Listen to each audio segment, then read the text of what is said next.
Hello friends, welcome back my channel Pharma notebook চ্যানেলে আরও একবার স্বাগত জানাচ্ছি। চলে এসেছি অন্য একটা রিকোয়েস্টেড ভিডিও নিয়ে।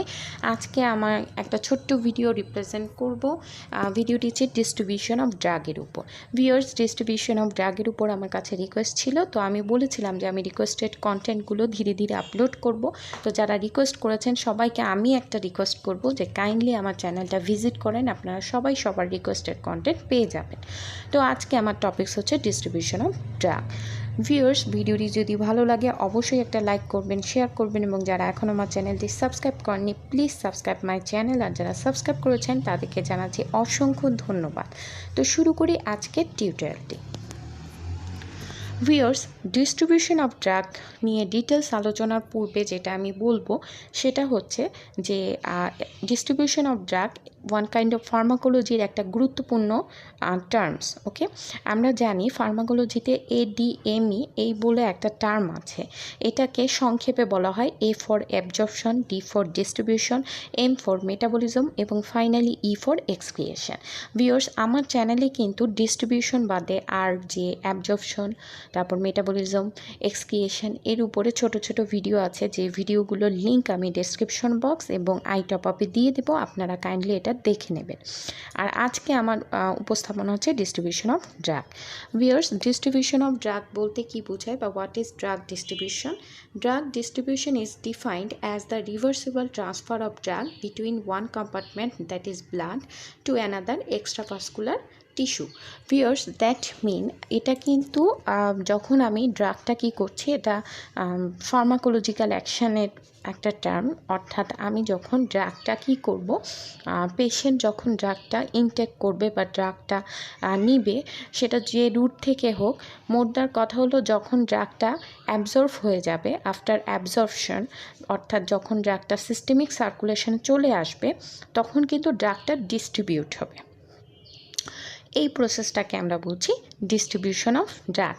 এই কথাটাকেই আমরা বলছি যে drug distribution, reversible transfer of drug between one compartment that is blood and to another extravascular tissue. Viewers, systemic circulation বলতে আমাদের বডি সিস্টেমে যে অক্সিজেনেটেড সার্কুলেশন আছে, ব্লাড সার্কুলেশন, সেই ব্লাড সার্কুলেশনটাকে বোঝানো হয়।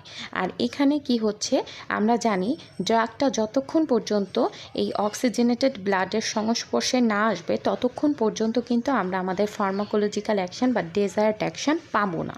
সো আমাদের এটাই কিন্তু আলটিমেট ম্যানুফ্যাকচারিংয়ের সময় এটাই মাথায় রাখতে হবে যে যত অনসেট অফ অ্যাকশন, মানে আমি ড্রাগটা নিলাম, সে যদি প্রপারলি সিস্টেমিক সার্কুলেশনে না অ্যাবজর্ব হয়, সেক্ষেত্রে কিন্তু ড্রাগটা পুরোই ফ্লপ হবে। সো এটাই হচ্ছে distribution of drug. That mean যখন ড্রাগটা সিস্টেমিক সার্কুলেশনে যাবে, তখন ড্রাগটা systemic circulation means oxygenated blood, সেখানে যখন মিক্সড হবে তখন সেই ব্লাডটা কিন্তু মানে আমাদের পুরো বডিতে সার্কুলেট হয়। দ্যাট মিন অর্গান টিস্যু সবখানে এই ব্লাডটা সার্কুলেট হচ্ছে। সো এই সিস্টেমিক সার্কুলেশনে যখন ড্রাগটা আসবে তখনই আমরা ফার্মাকোলজিক্যাল অ্যাকশন পাবো, এবং এখান থেকেই কিন্তু ডিস্ট্রিবিউট হয়। এটাকেই বোঝানো হচ্ছে ডিস্ট্রিবিউশন অফ ড্রাগ। ভিউয়ার্স, এই পয়েন্টটাই কিন্তু আমি এখানে মানে এই যে এতগুলো কথা বললাম, সেটা কিন্তু এখানে জাস্ট লেখা আছে যে drug distribution refers to the movement of a drug to and from the blood and various tissues of the body. After a drug is absorbed into the blood stream, it rapidly circulates through the body. That means যখন systemic সার্কুলেশনে ড্রাগটা পৌঁছে যাবে, তখনই কিন্তু systemic সার্কুলেশনের সাথে ড্রাগটা mixed হবে, এবং সেই ব্লাডটা যে হোল বডি সিস্টেমে বা বডি সিস্টেমে যে সার্কুলেট হবে, সেই সার্কুলেশনের সাথে কিন্তু ড্রাগটাও পাস করবে। এই পয়েন্টটাই এখানে বলা হচ্ছে। এখানে আমি একটা পিকচার শো করেছি, যেটা হচ্ছে ব্লাড, অর্থাৎ আমি যখন ব্লাডে সিস্টেমিক প্যারেন্টেরাল রুট বা একটা ইঞ্জেকশনের মাধ্যমে যদি ডিরেক্টলি সিস্টেমিক সার্কুলেশনে আমি ড্রাগটা ইনপুট করি, সেক্ষেত্রে সিস্টেমিক সার্কুলেশনে কিন্তু ড্রাগটা চলে গেল, দেন সেটা কি হবে, এক্সট্রা ভাস্কুলার ফ্লুইডে যাবে, সেখান থেকে কিছু ফ্যাটে যাবে, দেন ইন্ট্রাসেলুলার ফ্লুইড, আদার CSF, পেরিটোনিয়াম, সবখানে অল্প অল্প পরিমাণে কিন্তু এই ড্রাগটা পৌঁছাবে। ওকে, এটাকে আমরা ডিস্ট্রিবিউশন অফ ড্রাগ বলছি। নাও পয়েন্ট ইজ সিগনিফিকেন্স বা আমরা কেন ডিস্ট্রিবিউশন অফ ড্রাগটা পড়ে থাকি, ইম্পর্টেন্সটা কী। ইম্পর্টেন্সটা হচ্ছে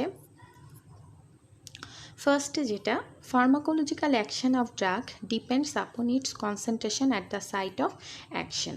অর্থাৎ আমি যে ড্রাগটা ম্যানুফ্যাকচার করছি সেই ড্রাগটা কি মানে ফার্মাকোলজিক্যাল অ্যাকশানটা কিভাবে আমরা পাবো, যখন সে তার ডেজার্ট লোকেশনে পৌঁছাতে পারবে তখনই সে কিন্তু ফার্মাকোলজিক্যাল অ্যাকশান দিতে পারবে। দ্যাট মিন আমার যেখানে পেইন হচ্ছে বা যেমন pain system non steroidal anti inflammatory ড্রাগটা নিয়ে যদি বলা যায় যে আমরা জানি প্রোস্টাগ্ল্যান্ডিন সিনথেসিস হলে আমাদের পেইন স্টার্ট হয়। সো আমি যে ড্রাগটা তৈরি করব তার মেইন উদ্দেশ্য হবে এই প্রোস্টাগ্ল্যান্ডিন সিনথেসিস অফ করা। সো এটা কিভাবে করবে, এই ড্রাগটা ফার্স্টে সিস্টেমিক সার্কুলেশনে যাবে এবং সেই সিস্টেমিক সার্কুলেশন থেকে সেই প্রোস্টাগ্ল্যান্ডিনের পয়েন্ট পর্যন্ত যাবে, যাওয়ার পরে সেখানে সে তার ডেজায়ার্ড অ্যাকশানটা দিবে। সো এই যে ফার্মাকোলজিক্যাল অ্যাকশানটা কত তাড়াতাড়ি পাচ্ছি বা কিভাবে পাচ্ছি এইগুলো এগুলো জানার জন্য আমাদের ডিস্ট্রিবিউশন অফ ড্রাগ জানা উচিত। ওকে, জানা উচিত এবং এটা নিয়েও স্টাডি করা উচিত। সো এই পয়েন্টটা এখানে বলা হলো, thus distribution plays important role in onset of action, intensity of action and duration of action. Viewers, onset of action যেমন আমার যদি র্যাপিড প্রয়োজন হয় যে এখনই আমার ড্রাগটা দরকার বা এখনই সিস্টেমিক সার্কুলেশনে, এই কথাটা মাথায় রাখতে হবে, ড্রাগটা যখনই সিস্টেমিক সার্কুলেশনে পৌঁছে যাবে সে কিন্তু সাথে সাথে ওই ব্লাডের সাথে সাথে সবখানে ডিস্ট্রিবিউট হয়ে যাবে এবং তার ডেজার্ট প্লেসে বা ডেজার্ট রিসিপ্টরের কাছে গেলে সে বাইন্ড হতে পারবে এবং সে রিয়াকশান দিতে পারবে। সো এই কারণে আমাদের ডিস্ট্রিবিউশন অফ ড্রাগটা স্টাডি করতে হবে অনসেট অফ অ্যাকশান জানার জন্য, তারপর ডিউরেশন অফ অ্যাকশান কতক্ষণ পর্যন্ত সেই ফার্মাকোলজিক্যাল অ্যাকশানটা দিতে পারছে, এইসব স্টাডি করার জন্য আমরা ডিস্ট্রিবিউশন অফ ড্রাগটা জেনে থাকি। Now point compartment. Drugs may distribute into any or all of the following compartments. Viewers, আমরা যেটা বললাম যে যখন ড্রাগটা সিস্টেমিক সার্কুলেশনে পৌঁছে যাচ্ছে তখন কি সিস্টেমিক সার্কুলেশনে ব্লাডটা যেহেতু অল ওভার দ্য বডি সিস্টেমে ডিস্ট্রিবিউট হয়, তো সেখান থেকে সে বিভিন্ন কম্পার্টমেন্টে ডিস্ট্রিবিউট হবে ড্রাগটা। যেহেতু ব্লাডটা যে সবখানে যাচ্ছে সেই কম্পার্টমেন্টগুলোতে ড্রাগটাও ডিস্ট্রিবিউট হবে। সো সেই কম্পার্টমেন্টগুলো কী কী, একটা হচ্ছে প্লাজমা, আর একটা হলো ইন্টারস্টিশিয়াল ফ্লুইড, আর থার্ডলি হচ্ছে ইন্ট্রাসেলুলার ফ্লুইড। অর্থাৎ আমরা জানি বডি সিস্টেমের মধ্যে যে সেলগুলো আছে সেই সেলগুলোর মধ্যেও এই সিস্টেমিক মানে ব্লাডটা যায় এবং তার সাথে ড্রাগটাও পৌঁছাবে। নাও কি হচ্ছে যে পয়েন্টটা হলো, ফার্স্টে কি হয়, ড্রাগ এন্টার সিস্টেমিক সার্কুলেশন, অর্থাৎ ড্রাগ ফার্স্টলি সিস্টেমিক সার্কুলেশনে পৌঁছাবে, then interstitial and intracellular fluids, অর্থাৎ সিস্টেমিক সার্কুলেশন বলতে কিন্তু ব্লাড, আর ব্লাডে প্লাজমা প্রেজেন্টই থাকে, সেখান প্লাজমা প্লাস এই ইন্টারস্টিশিয়াল এবং ইন্ট্রাসেলুলার ফ্লুইডে ড্রাগটা চলে যাবে। Then each organ or tissue can receive different doses of the drug, অর্থাৎ প্রতিটা অর্গান এই যে মানে ড্রাগটা যে ডিস্ট্রিবিউট হচ্ছে এটা আবার ডিপেন্ড করে পারফিউশন রেট বা যে সকল অর্গানের পারফিউশন রেটটা বেশি বা অনেক লার্জ অর্গান, তারা ব্লাডের পরিমাণ বেশি, ফ্লুইডের পরিমাণ বেশি, এই অর্গানগুলোতে ফার্স্টে এই ডোজটা মানে তারা কিছু সংখ্যক ডোজ তাদের মধ্যেও এন্ট্রি করবে। এই পয়েন্টটা বলা হচ্ছে, এটাকে হচ্ছে কম্পার্টমেন্ট, অর্থাৎ ডিস্ট্রিবিউশনে যখন ড্রাগ সিস্টেমিক সার্কুলেশনে যখন ড্রাগটা যাবে সেটা আবার ডিভাইড হবে। Now point is factors affecting distribution. Viewers, আমি আজকে জাস্ট অনলি যে প্রসেসটা অর্থাৎ ভলিউম অফ ডিস্ট্রিবিউশন নিয়ে ডিটেলস আলোচনা করতে চাচ্ছি আর কিছু বেসিক আলোচনা। ফ্যাক্টরসটা নিয়েও আমি একটা ভিডিও করব যেটা আমি পরবর্তীতে আপলোড করব, অবশ্যই সেখানে ডিটেলস বলবো। তো এখানে জাস্ট একটু বলে যাচ্ছি, distribution is a passive process, অর্থাৎ ডিস্ট্রিবিউশনটা যে হয় সেটা একটা প্যাসিভ প্রসেস ওয়েতে হয়ে থাকে। The process occurs by the diffusion of free drug until equilibrium is established. ওকে, এই ডিফিউশনটা ততক্ষণই চলতে থাকবে যতক্ষণ সমতা না আসবে বা ইকুইলিব্রিয়াম পজিশনে যতক্ষণ না আসবে, ইকুইলিব্রিয়াম স্টেটে যতক্ষণ না আসবে ততক্ষণ পর্যন্ত এই প্রসেসটা চলতে থাকে। নাও ফ্যাক্টরসগুলো কী কী? ফ্যাক্টরস হচ্ছে ফার্স্টে যেটা tissue permeability of drugs, now second, organ বা টিস্যু সাইজ অ্যান্ড পারফিউশন রেটের উপর ডিপেন্ড করে ডিস্ট্রিবিউশন রেটটা। থার্ডলি হচ্ছে binding of drugs to tissue components, অর্থাৎ ড্রাগগুলো যে টিস্যু কম্পোনেন্টের সাথে বাইন্ড করে সেগুলোও একটা বড় ভূমিকা রাখে এই ডিস্ট্রিবিউশনে। আর ফাইনালি হলো মিসেলেনিয়াস ফ্যাক্টরস। মিসেলেনিয়াস ফ্যাক্টরসগুলো হচ্ছে এজ, তারপর লিমিটেশন বা কেস হিস্ট্রি, এই পয়েন্টগুলো বেশি কাজ করে। আর বাইন্ডিং অফ ড্রাগসের মধ্যে কিন্তু একটা পয়েন্ট আছে যে প্লাজমা প্রোটিন বাইন্ডিং, এই কথাটা কিন্তু আসবে প্রায় বাউন্ড ড্রাগ, আনবাউন্ড ড্রাগ। তো এটা নিয়ে আমি ডিটেলস একটা ভিডিও পরবর্তীতে করব, তখন আমি ডিটেলস বলবো। তো হচ্ছে আপাতত 4টা ফ্যাক্টর, যে ফ্যাক্টরসগুলো ড্রাগ ডিস্ট্রিবিউশনে একটা বড় ভূমিকা পালন করে ডিস্ট্রিবিউশন অফ ড্রাগটাকে কন্ট্রোল করার জন্য। Now, volume of distribution. VD means volume of distribution. Volume of distribution কে ছোটভাবে VD দিয়ে রিপ্রেজেন্ট করা হয়ে থাকে। Then it also known as apparent volume of distribution. Okay, এটাকে apparent volume of distribution ও বলা হয়। It is defined as the volume in which the amount of drug would be uniformly distributed to produce the observed blood concentration. That mean volume of distribution বলতে বোঝায় যে আমি যখন একটা drug, একটা drug কী হয় যে সিস্টেমিক সার্কুলেশনে যখন যাবে, সে যে তার ডেজার্ট ফার্মাকোলজিক্যাল অ্যাকশানটা দিবে, তার জন্য কিন্তু তাকে একটা ডেজার্ট অ্যামাউন্ট অফ ফ্লুইডে মিক্সড হতে হবে। ওকে, সেই অ্যামাউন্ট অফ ফ্লুইডটাকেই আমরা বলছি ভলিউম অফ ডিস্ট্রিবিউশন। এটা আরও ডিটেলস আমি বলবো, যেমন এখানে আমি একই কথা বলছি। Other word, VD is the theoretical volume that would be necessary to contain the total amount of an administered drug at the same concentration that is observed in the blood plasma. It is called as apparent volume because all parts of the body equilibrated with the drug do not have equal concentration. Viewers, point is that আমরা যদি এখানে এখানে এই পিকচারটা একটু দেখি। এই পিকচারটাতে কিন্তু দেখা যাচ্ছে যে এখানে 1 লিটার ফ্লুইড আছে এবং সেখানে 10 মিলিগ্রাম ডোজ অ্যাড করা হচ্ছে। ওকে, এবং এই ড্রাগটা কিন্তু ইউনিফর্মলি ডিস্ট্রিবিউটেড হয়েছে। তো এই পয়েন্ট থেকে বোঝা যাচ্ছে যে এইটা হলো ভলিউম অফ ডিস্ট্রিবিউশন। অর্থাৎ ভলিউম অফ ডিস্ট্রিবিউশন হচ্ছে আপনাকে 1 গ্রাম ড্রাগ প্রপারলি ডিজলভ হতে যে অ্যামাউন্ট অফ লিকুইড বা ফ্লুইডের প্রয়োজন হয়, সেই অ্যামাউন্টটাকেই বলা হচ্ছে ভলিউম অফ ডিস্ট্রিবিউশন। যখন প্রপারলি ডিজলভ হবে তখনই কিন্তু প্রপার ফার্মাকোলজিক্যাল অ্যাকশান পাওয়া যাবে। আমি আবারও একটু ভেঙে বলছি, যেমন এখানে আমি দেখেছি যে এখানে আমি 10 মিলিগ্রাম ড্রাগটা দেখা যাচ্ছে, দুইটা পিকচার এখানে পাশাপাশি, এখানে ইউনিফর্মলি ডিস্ট্রিবিউটেড হয়েছে। That mean pharmacological action perfectly হচ্ছে। কিন্তু এখানে কি হচ্ছে যে কিছু জায়গায় মানে দেখা যাচ্ছে এটা মানে কিছু সংখ্যক এরিয়াতে ফার্মাকোলজিক্যাল অ্যাকশান দিচ্ছে, ইউনিফর্মলি ডিস্ট্রিবিউটেড হয়নি। যেখানে তার ডেজার্ট অ্যাকশানটা দেওয়ার কথা সেখানে অল্প পরিমাণ পৌঁছেছে, ফলে এখানে কিন্তু আমি পারফেক্ট ফার্মাকোলজিক্যাল অ্যাকশান পাবো না।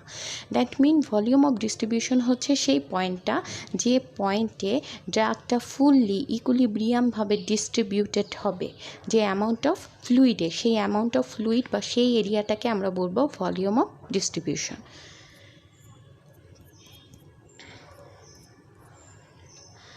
এই কথাটা এখানে আমি আবারও বললাম। আর অ্যাপারেন্ট ভলিউমের ক্ষেত্রে বলা হয়ে থাকে, যতই আমি ইকুইলিব্রিয়াম স্টার্ট করার চেষ্টা করি না কেন, এটা কিন্তু ফুললি ইকুইলিব্রিয়েটেডভাবে ডিস্ট্রিবিউট হতে পারে না। এই জন্য একে অ্যাপারেন্ট ভলিউম অফ ডিস্ট্রিবিউশন বলে। কিন্তু তারও পরও ম্যাক্সিমাম একটা অ্যামাউন্ট আছে, যে অ্যামাউন্টে ডিস্ট্রিবিউট হলে আমরা ফার্মাকোলজিক্যাল, আমাদের যে ডেজার্ট ফার্মাকোলজিক্যাল অ্যাকশান আছে সেটা আমি পাবো। সো নাও এটাকে একটা ম্যাথমেটিক্যাল টার্মে ডিভাইড করা যায়, সেটা হচ্ছে amount of drug in body divided by concentration of drug in plasma. Okay, আমি যে ড্রাগটা বা যে অ্যামাউন্টটা বডি সিস্টেমে ইন্ট্রোডিউস করছি সেটা মানে আমি যদি আমি যদি for example 500 milligram drug input করি আমার বডি সিস্টেমে, তাহলে যে আমি সাথে সাথে ফার্মাকোলজিক্যাল অ্যাকশন পাবো এমন কিন্তু কোনো কথা নাই। মোদ্দার কথা হলো প্লাজমা কনসেন্ট্রেশনে যখন একটা মিনিমাম অ্যামাউন্ট পাওয়া যাবে, যে অ্যামাউন্টে সে ফার্মাকোলজিক্যাল অ্যাকশন দিতে সক্ষম, সেই অ্যামাউন্টটা বের করার নিয়মটাকেই আমরা বলছি ভলিউম অফ ডিস্ট্রিবিউশন। ওকে, এই একই কথা আমি আবারও একটা এক্সাম্পল দিয়ে এখানে বললাম, if 500 milligram of drug reaches circulation, অর্থাৎ আমরা যে ড্রাগটা সিস্টেমিক সার্কুলেশনে যাচ্ছে, সেই ড্রাগের যখন সিস্টেমিক সার্কুলেশনে ড্রাগটা পৌঁছলো তখন তার অ্যামাউন্টটা 500 মিলিগ্রাম হলো। Then if plasma concentration is 0.5 milligram. কীভাবে 0.5 মিলিগ্রাম? অর্থাৎ ড্রাগটা সিস্টেমিক সার্কুলেশনে তো পৌঁছাইছে, কিন্তু ব্লাডে যে প্লাজমা কম্পার্টমেন্ট আছে সেখানে অ্যামাউন্ট হচ্ছে 0.5 মিলিগ্রাম। ওকে, দেন আমরা এটাকে ম্যাথমেটিক্যালিভাবে রিপ্রেজেন্ট করলে পাবো 1000 ml, অর্থাৎ 500 মিলিগ্রাম ড্রাগকে ডিজলভ করতে আমাকে 1000 গ্রাম ফ্লুইড, যখন এই ড্রাগটা 1000 মিলিলিটার ফ্লুইডের সংস্পর্শে আসবে তখন সেই ইউনিফর্মলি ডিস্ট্রিবিউটেড হবে, এবং তখনই সেই এরিয়াটাকে আমরা বলবো ভলিউম অফ ডিস্ট্রিবিউশন। এই যে, which means you require 1000 ml of fluid to accommodate total 500 milligram of drug at concentration 0.5 milligram। অর্থাৎ আমি আবারও বলছি যে আমি যখন 500 মিলিগ্রাম, দ্যাট মিন এটা 500 মিলিগ্রাম কিন্তু আমি যখন ইনটেক করছি সেইটা না, সিস্টেমিক সার্কুলেশনে যখন ড্রাগটা পৌঁছাবে তখন যদি তার অ্যামাউন্ট 500 মিলিগ্রাম হয় এবং 500 মিলিগ্রাম ড্রাগের অ্যামাউন্ট থাকবে, আর প্লাজমা কনসেন্ট্রেশন যদি 0.5 ml হয়, যেহেতু আমি আগেই দেখিয়েছি যে ড্রাগটা যখন ডিস্ট্রিবিউট হয় তখন কিছু কম্পার্টমেন্ট, ওয়ান কম্পার্টমেন্ট থেকে আরেকটা কম্পার্টমেন্টে তারা ট্রান্সফার হয়। প্লাজমা কম্পার্টমেন্টে কনসেন্ট্রেশন যদি 0.5 ml হয়, সেক্ষেত্রে আমাকে 1000 মিলিলিটার ফ্লুইডে এই ড্রাগটাকে ডিজলভ করতে হবে, বা যখন সে 1000 ml ফ্লুইডের মধ্যে ডিজলভ হবে তখনই আমি আমার ডিজায়ার্ড ফার্মাকোলজিক্যাল অ্যাকশন পাবো। So this is the volume of distribution of drug. এখানে আমি এই ছবিটা আগে নিয়েও আলোচনা করেছি। তো ভিউয়ার্স, আমার কাছে আজকে এতটুকুই। আশা করছি ভিডিওটি সবার ভালো লাগবে। ভালো লাগলে লাইক, শেয়ার এবং কমেন্ট অবশ্যই করবেন। ধন্যবাদ।